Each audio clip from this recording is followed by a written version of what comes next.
Two more Catholic churches have been destroyed by fires in Canada.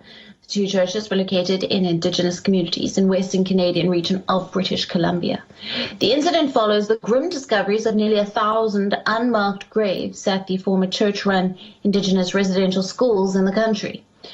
St. Anne's Catholic Church on the Upper Similkameen India Band and the Chapaka Catholic Church in the Lower Similkameen India Band are believed to have been set ablaze less than an hour apart in the early morning hours of Saturday.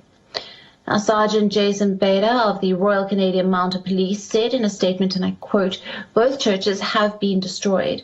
The fires are suspicious and the authorities are looking to determine any possible connection to the church fires in both the Pentagon and the Olivia on the 21st of June 2021. Now, two other Catholic churches had been destroyed in fires a week ago on the day when Canada marks the National Indigenous Peoples Day. No arrests have been made so far. The destruction of the four churches comes at a raw time for many of Canada's Indigenous peoples. The community is still struggling with the discovery of nearly 1,000 graves of Indigenous children in church-run residential schools in Canada.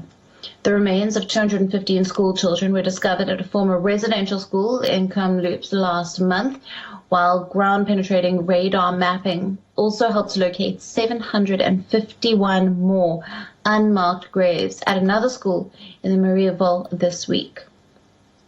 The Canadian government's harmful policy of Indigenous assimilation had run for over a century until the 1990s, under which nearly 150,000 Indigenous youngsters were taken from their communities and forcibly enrolled at a residential schools run by the Catholic Church. Now, many of these children were physically and sexually abused. Some were never reintegrated into their communities. 4,000 children died of disease and neglect in these church-run schools. A Truth and Reconciliation Commission concluded Canada had committed cultural genocide. On Friday, Prime Minister Justin Trudeau apologized for the harmful government policy of the Indigenous assimilation. Trudeau has urged the Pope to come to Canada and apologize for the Church's role in running these Indigenous residential schools. WION, now available in your country. Download the app now. Get all the news on the move.